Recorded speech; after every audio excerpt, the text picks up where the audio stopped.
Welcome to Educlick, your online study partner. Good morning दोस्तों, आपका बहुत बहुत स्वागत है आपके अपने यूट्यूब चैनल एजुक्लिक में। तो हमने अपनी लास्ट क्लास में चैप्टर नंबर 7 त्रिकोणमितीय सर्वसंख्याएं कंप्लीट कर लिया था। ठीक है, अब स्टार्ट करेंगे हम अपना नया चैप्टर हाइट एंड डिस्टेंस, यानी चैप्टर नंबर 8 ऊंचाई और दूरी। तो स्टार्ट करते हैं चैप्टर नंबर 8। क्या नाम है इसका? हाइट एंड डिस्टेंस, यानी कि ऊंचाई और दूरी।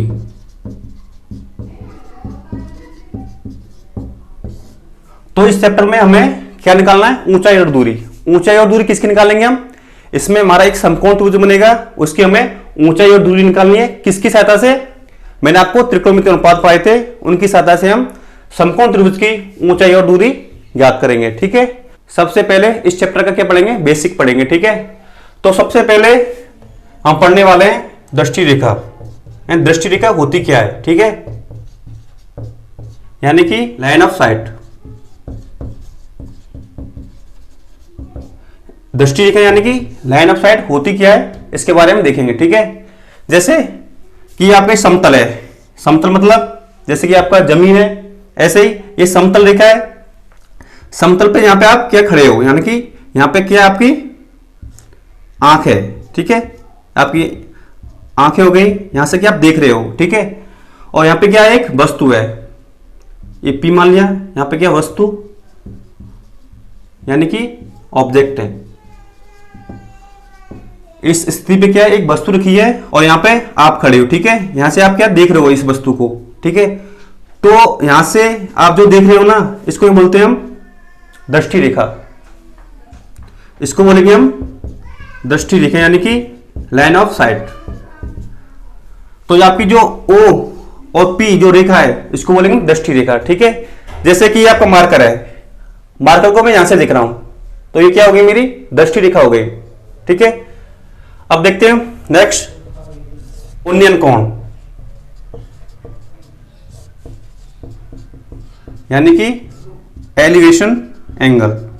इसको बोलते हैं इंग्लिश में एलिवेशन एंगल। अब इसके बाद हम देखते हैं कि उन्नयन कोण होता क्या है। जैसे ये आपका समतल है, ठीक है, आप यहां पे जो O बिंदु है, आप यहां पे क्या खड़े हो, यहां पे क्या आपकी आंखें हैं, यहां से क्या आप देख रहे हो। ठीक है, और यहां पे कोई वस्तु है P, यहां पे आपकी कोई वस्तु है और यहां से क्या है आप देख रहे हो। ठीक है, जैसे कि ये आपकी वस्तु है, मैं यहां पे खड़ा हूं, तो जो मैं वस्तु को देख रहा हूं, तो यहां पे क्या है जो कोण बन रहा है, उसको क्या बोलेंगे हम? उन्नयन कोण। यहां से हम वस्तु को देख रहे हैं, ये कहलाएगी आपकी दृष्टि रेखा।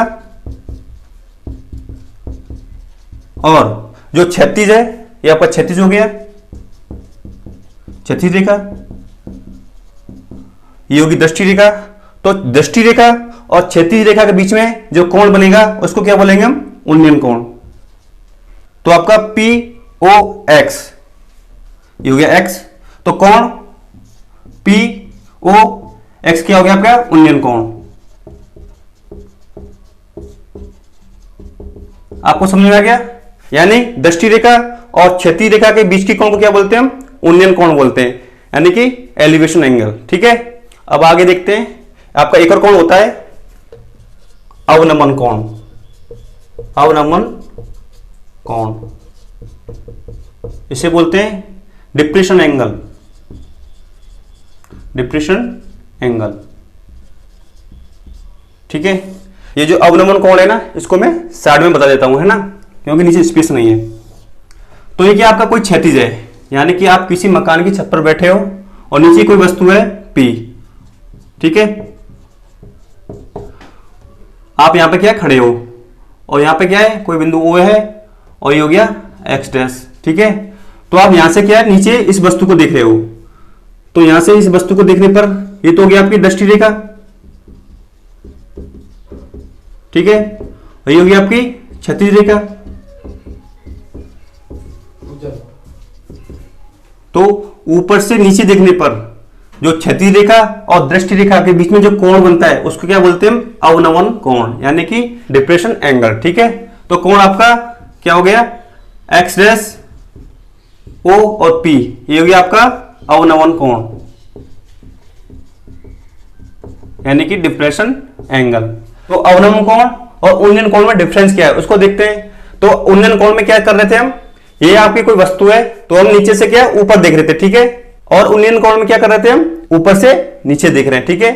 तो क्षैतिज रेखा और दृष्टि रेखा के बीच में जो कोण बनता है उसको अवनमन कोण बोलते हैं, ऊपर से नीचे देखने पर।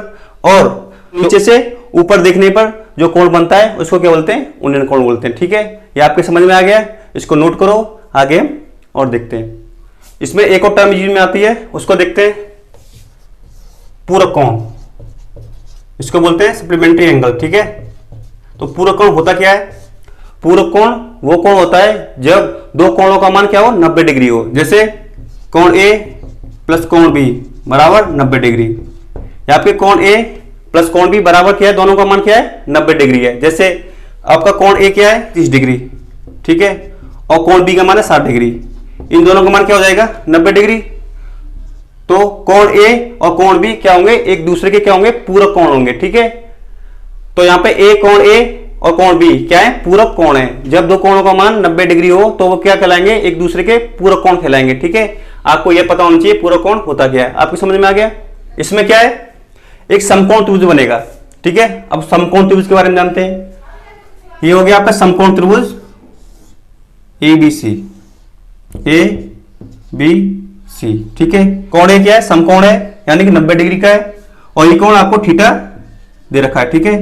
कोण भी क्या है, एक थीटा है, इसका मान कुछ भी हो सकता है। तो समकोण के सामने भुजा क्या कहलाती है, कर्ण कहलाती है। और जो थीटा एंगल दे रखा है उसके सामने भुजा क्या कहलाएगी, लंब कहलाएगी। और शेष भुजा को क्या बोलेंगे, आधार, ठीक है। जो क्षैतिज रेखा है उसे बोलते हैं आधार। तो समकोण के सामने भुजा क्या कहलाएगी, कर्ण, और जो थीटा एंगल दे रखा है उसके सामने भुजा क्या कहलाएगी, लंब, और जो शेष भुजा है उसे बोलते हैं आधार, ठीक है। और जो लंब है इसको और क्या बोल सकते हैं हम, इसको ऊंचाई भी बोल सकते हैं, और क्या बोल सकते हैं, ऊर्ध्वाधर रेखा भी बोल सकते हैं, ठीक है। ये आपको पता होना चाहिए, लंब को क्या बोल सकते हैं, ऊंचाई भी बोल सकते हैं, और ऊर्ध्वाधर रेखा भी बोल सकते हैं, ठीक है। और जो आधार है, इस आधार को क्या बोल सकते हैं हम, क्षैतिज रेखा बोल सकते हैं, यानी हॉरिजॉन्टल लाइन। और मेन इसको और बोल सकते हैं पार्श्व पाद रेखा, यानी इसको और बोल सकते हैं पार्श्व पाद रेखा भी बोल सकते हैं आधार को, ठीक है। इतना आपको समझ में आ गया।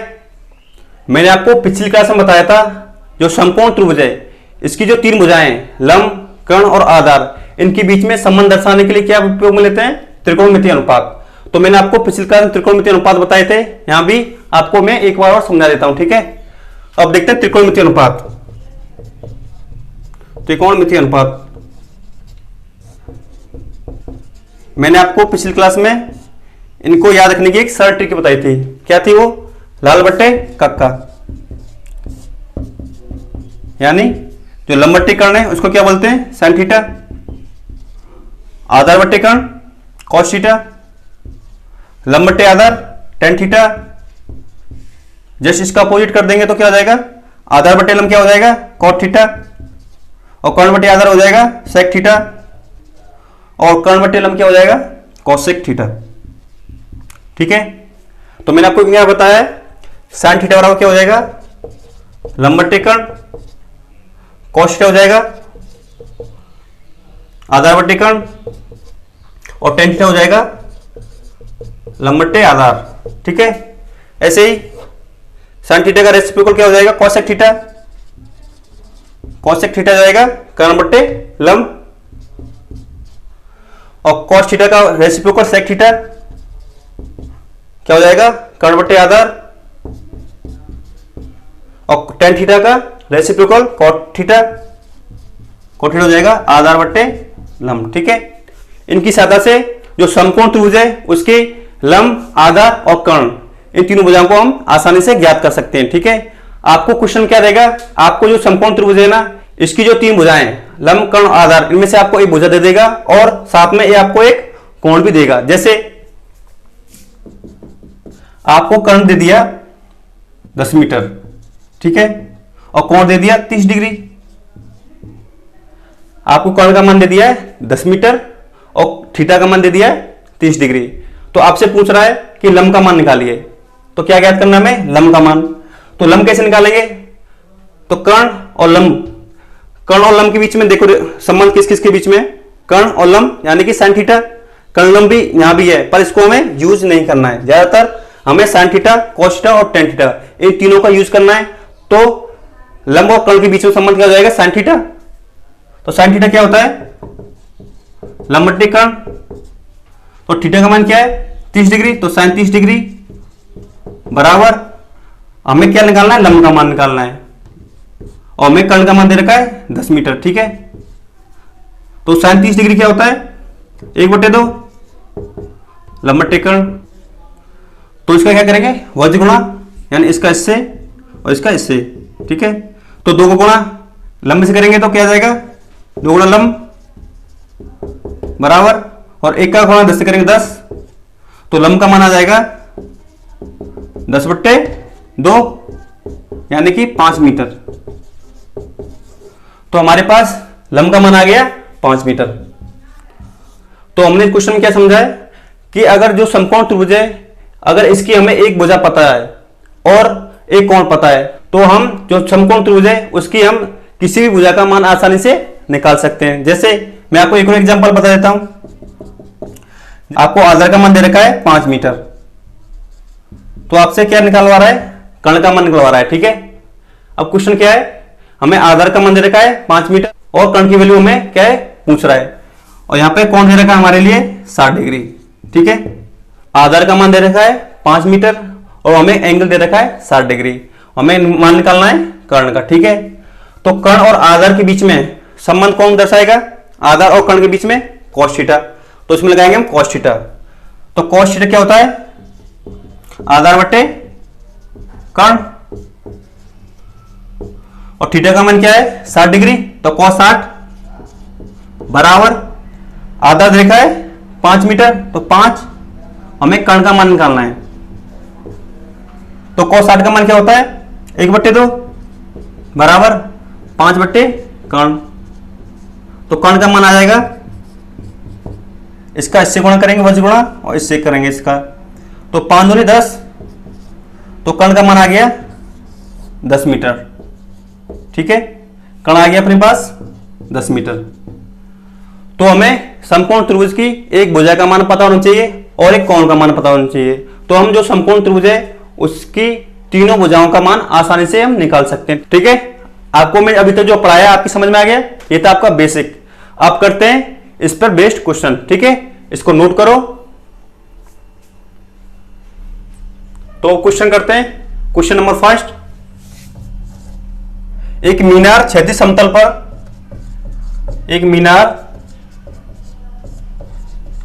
समतल पर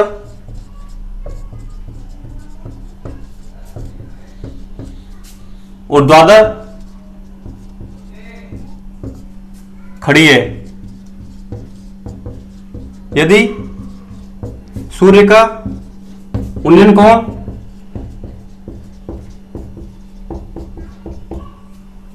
30 डिग्री हो तो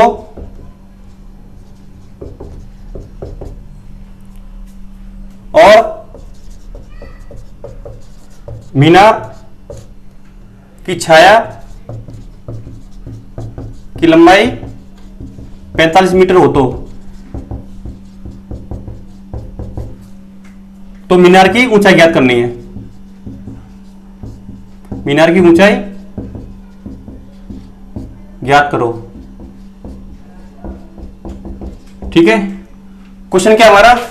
एक मीनार क्षैतिज समतल पर ऊर्ध्वाधर खड़ी है। यदि सूर्य का उन्नयन कोण 30 डिग्री हो और मीनार की छाया की लंबाई कितनी होनी चाहिए? 45 मीटर।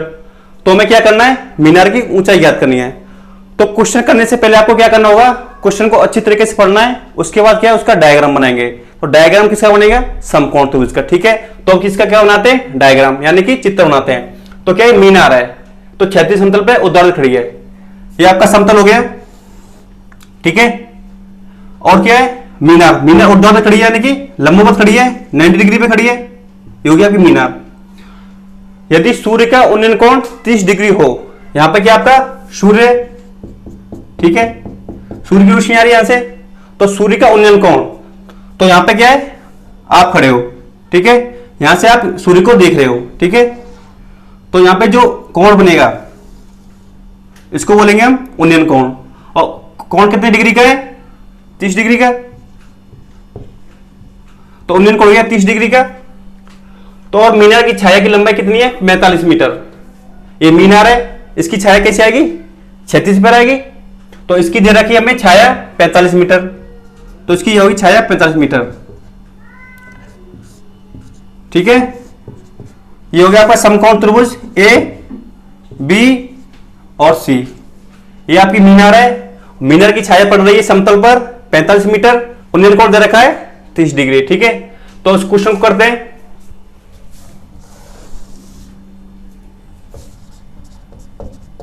पहले देखते हैं हमें क्या क्या दे रखा है। हमें दे रखा है मीनार की छाया, मीनार की छाया की लंबाई क्या है, ए बी 45 मीटर। और क्या दे रखा है, हमें कोण दे रखा है उन्नयन कोण, तो उन्नयन कोण हो गया 30 डिग्री, 30 डिग्री का आपके लिए उन्नयन कोण दे रखा है। तो हमें क्या ज्ञात करना है, मीनार की ऊंचाई। ये आपकी मीनार है, इसको मान लेते हैं h मीटर, यानी कि h मीटर ऊंची अपनी मीनार है। तो माना मीनार की ऊंचाई AC h मीटर मान ली हमने। तो हमें क्या करना है क्वेश्चन में, जो मीनार है और जो छाया है, तो इस क्वेश्चन में जो मीनार और जो छाया दे रखी है मीनार की, इन दोनों के बीच में क्या लगाएंगे हम, त्रिकोणमितीय अनुपात का यूज करेंगे। तो लंब ये हो गया आपका लंब, ये हो गया आधार। तो लंब और आधार के बीच में संबंध कौन किससे दर्शाते हैं, tan थीटा। तो त्रिभुज ए बी सी में, ठीक है, आपका त्रिभुज हो गया ए बी सी में tan थीटा।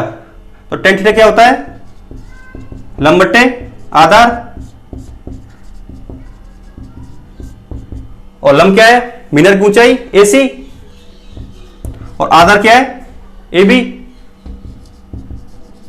अब इनका मान रखते हैं, थीटा दे रखा है हमारे लिए उन्नयन कोण 30 डिग्री, तो tan 30 डिग्री बराबर AC, यानी कि हमें इसकी मान निकालना है। ये दे रखा है h मीटर, हमने इसको माना है, बट्टे AB जो मीनार की छाया है वो आपका आधार है, वो कितना दे रखा है 45 मीटर, ठीक है। तो 45 मीटर, तो tan 30 का मान क्या होता है 1/√3। आपको इसका मान टेबल से याद रखना है, ठीक है। मैंने आपको टेबल बनवाई थी त्रिकोणमितीय अनुपात के मानों की, वो आपको याद रखनी है, और h/45। आप क्या करेंगे, इसका वज्र गुणा करेंगे, यानी कि इसका इससे गुणा करते हैं और इसका इससे गुणा करते हैं, जो आमने सामने होती है उनका आपस में गुणा करते हैं, ठीक है। तो करते हैं इसके कैलकुलेशन। तो एक का गुणा किया 45 से, तो 45 बराबर, और h का गुणा किया √3 से, तो √3h। तो हमारे पास आ गया √3h बराबर 45 डिग्री। अब इसे आगे सॉल्व करते हैं।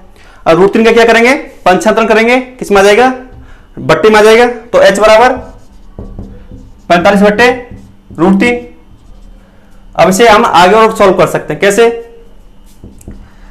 तो हमें क्या है, जो √3 है ना, इसको रूट को उठाना है, तो क्या करेंगे, √3 का ऊपर और नीचे गुणा करेंगे। तो 45 इंटू √3 का ऊपर गुणा करेंगे और √3 का नीचे भी गुणा करेंगे, तो √3 गुणा √3। इसे सॉल्व करते हैं, 45 इंटू √3 बट्टे √3 गुणा √3 3, और 3 से 45 गया कितने बार, 15 बार, तो क्या आएगा 15 गुणा √3। तो h का मान क्या आ गया हमारे पास 15 इंटू √3, ठीक है। 21 में आएगी मीटर की, क्योंकि जो हमारी वो मीनार की छाया थी वो भी मीटर में थी, और हमने जो मीनार की ऊंचाई मानी है वो भी मीटर में मानी है। तो आंसर आ गया आपका 15√3 मीटर में, ठीक है।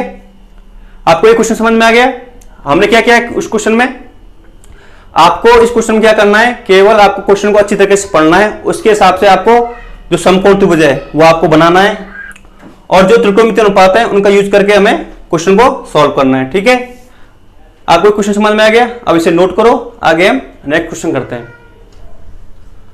तो ये आपका है क्वेश्चन नंबर 2। आंधी के कारण एक वृक्ष का ऊपरी भाग टूटकर क्षैतिज तल पर 60 डिग्री का कोण बनाता है। तो वृक्ष का शिखर क्षैतिज तल पर वृक्ष की जड़ से 10 मीटर की दूरी पर मिलता है। टूटने से पहले वृक्ष की ऊंचाई ज्ञात कीजिए। ठीक है, आपको क्वेश्चन समझ में आ गया? अब इसका डायग्राम बनाते हैं। ठीक है, माना कि आपका कोई वृक्ष है, ठीक है, ये आपका समतल, ये जमीन हो गई, ये समतल हो गया, ये आपका वृक्ष है। क्वेश्चन दे रखा है आंधी के कारण एक वृक्ष का ऊपरी भाग टूटकर क्षैतिज तल पर 60 डिग्री का कोण बनाता है। ये आपका वृक्ष है आंधी के आने से पहले, तो आंधी के कारण इसका जो ऊपरी शिखर है वो क्या है, टूटकर नीचे गिर जाता है। माना ये आपका जो ऊपरी शिखर है ना, ये टूट करके आ गया, नीचे आ गया, तो नीचे कैसे आएगा, तो यहां पे मिल जाएगा, यानी कि इसका ऊपरी शिखर है वो टूट करके आ गया, यहां पे मिल गया नीचे। ठीक है, और इसका उन्नयन कोण दे रखा है 60 डिग्री। आप यहां पे खड़े, आप यहां से यहां पे इस वृक्ष को देख रहे हैं, तो ये हो गया आपका उन्नयन कोण कितना, 60 डिग्री।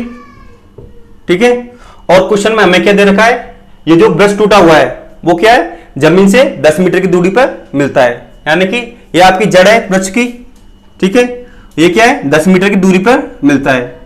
ये दे रखी है आपकी 10 मीटर दूरी।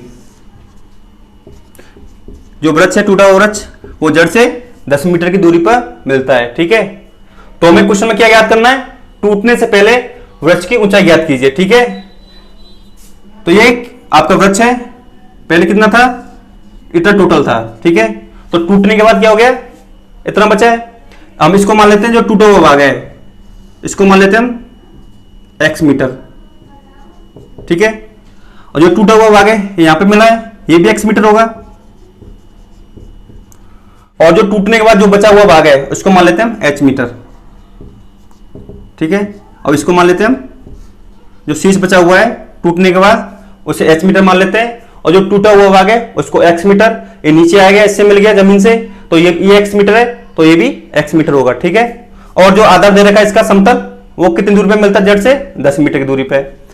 तो A, ये B, ये C और ये D। ठीक है, तो हमारे पास त्रिभुज बन गया A, B, C, और जो टूटा हुआ भाग है वो D।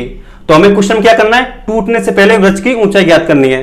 तो टोटल ऊंचाई क्या है अपने पास, ये x मीटर और ये h मीटर, तो h प्लस x क्या होगी, अपनी टोटल ऊंचाई हो गई। ठीक है, इसकी टोटल ऊंचाई हो गई h प्लस x मीटर, वो हमें ज्ञात करनी है। तो हमें क्वेश्चन क्या करना है, जो हमें पहले दे रखा है उसको लिखना पहले। तो हमें क्वेश्चन क्या दे रखा है, वृक्ष की जड़ से 10 मीटर की दूरी पे मिलता है हमारा वृक्ष, तो आधार क्या है, AB, तो AB बराबर कितना दे रखा है हमारे पास, 10 मीटर। ठीक है, और जो उन्नयन कोण है वृक्ष का वो कितना दे रखा है, 60 डिग्री, तो उन्नयन कोण थीटा दे रखा है हमारे लिए 60 डिग्री। जो टूटा हुआ आगे उसकी लंबाई कितनी मानी, x मीटर। माना टूटे हुए भाग की लंबाई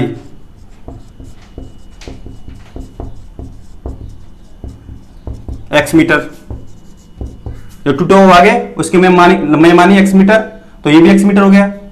और जो टूटने के बाद जो बचा हुआ भाग है वो कितना है, ए सी, यानी कि h मीटर। तो माना टूटने के बाद बचा हुआ भाग, बचे हुए भाग की लंबाई यानी ऊंचाई कितनी, AC, जो आंधी कारण जो टूटने के बाद वो लंबाई कितनी बची हमारे पास, ऊंचाई कितनी बची, h मीटर। ठीक है, हमने ये h मीटर मान ली। अब क्वेश्चन को देखते हैं, हमें क्या करना है, पहले ये जो समकोण त्रिभुज है A, B और C, हमें इस त्रिभुज में क्या निकालना है, जो कर्ण है, यानी कि x मीटर दे रखा है, जो आधार दे रखा है, इन दोनों के बीच में क्या निकालेंगे, पहले रिलेशन निकालेंगे। तो कर्ण और आधार, इनके बीच में जो संबंध बताता है वो कौन सा त्रिकोणमितीय अनुपात होता है, cos थीटा। तो त्रिभुज A, B और C, त्रिभुज A, B, C में कर्ण और आधार के बीच में हम संबंध देखेंगे, तो क्या है, cos थीटा यूज में आएगा, cos थीटा बराबर क्या होता है, आधार बटे कर्ण, आधार क्या है? A B. और कर्ण क्या है? B C. और थीटा का मान क्या है? 60 डिग्री। तो cos 60 बराबर ए बी क्या है? आधार 10 मीटर बट्टे बी सी यानी कर्ण x मीटर। cos 60 डिग्री क्या होता है? 1/2 बराबर 10 बट्टे x। अब इसे सॉल्व करते हैं। इसका क्या करेंगे? वज गुणा और x गुणा 1 x बराबर 2 गुणा 10 20। तो x आ गया हमारे पास 20 मीटर, यानी कि जो टूटा हुआ भाग है उसकी लंबाई आ गई हमारे पास x मीटर। अब निकालेंगे हम जो टूटने के बाद जो लंबाई बची है जो h मीटर है उसका मान निकालेंगे। ठीक है, तो त्रिभुज ABC में अब क्या लंब और आधार इनके बीच में संबंध बताएंगे। तो कौन सा त्रिकोणमितीय अनुपात यूज में आएगा? tan theta. tan थीटा क्या होता है? लंब बट्टे आधार। tan थीटा बराबर हो जाएगा लंब बट्टे आधार। और थीटा क्या दे रखा है? 60 डिग्री। तो tan 60 डिग्री बराबर लंब है अपने पास h मीटर और आधार क्या है? 10 मीटर। अब इसे सॉल्व करते हैं। tan 60 का मान क्या होता है? √3 बराबर h बट्टे 10। इतना समझ में आ गया। अब इसे सॉल्व करते हैं। इसके बट्टे में 1।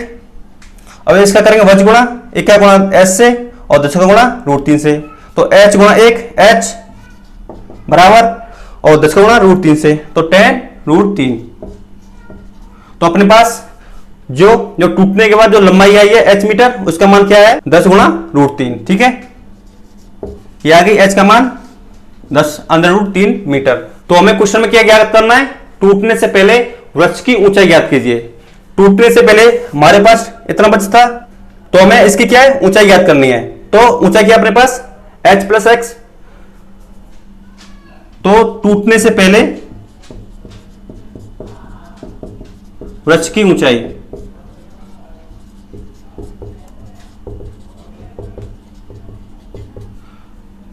तो h प्लस एक्स हो जाएगी इसकी ऊंचाई। तो h प्लस एक्स बराबर, तो हमें क्या करना है? h और x का मान रखना है। तो h का मान क्या है हमारे पास? 10√3 प्लस और x का मान क्या है हमारे पास? 20 मीटर। ठीक है, इसे आगे सॉल्व करो। √3 का मान होता है 1.732। ठीक है, ये आपको याद रखना है डायरेक्टली। √3 बराबर 1.732। ठीक है, तो 10 गुणा 1.732 प्लस 20। अब इसका गुणा करते हैं। 10 गुणा 1.732 का तो क्या जाएगा? 17.32 प्लस 20। तो 20 प्लस 17.32 क्या हो गया? 37.32 मीटर में। ठीक है, तो हमारे पास जो टोटल वृक्ष की ऊंचाई है वो क्या आ गई? h प्लस एक्स बराबर 37.32 मीटर में। ठीक है, ये आपका आंसर है। ठीक है, आपको ये क्वेश्चन समझ में आ गया। अब इसे नोट करो। तो दोस्तों आज की क्लास हम यहीं तक रखते हैं।